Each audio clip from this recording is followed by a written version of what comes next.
Okay no, karong adlaw no na nagtindog na gid siya. Pagtuon na siya paglakaw kay na may iyang walker. So salamat sa hatangan ni Ma'am Brunette no. So salamat gikan sa US.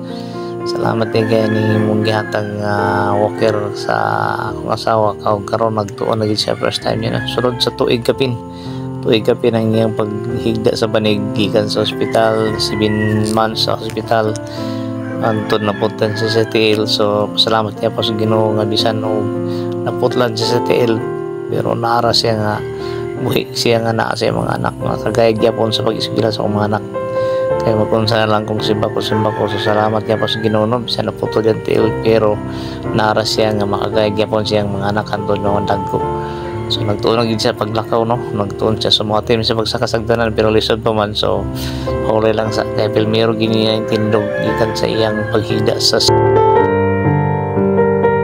katuig no, tapin sa tuig ang iyang pagdubog sa banig tungod nining hitabo. So bisan mo niya na pasalamatan niya po na kung Ginoo dako nga nakasurvive siya sa iyang sa among pagkadisgrasya no.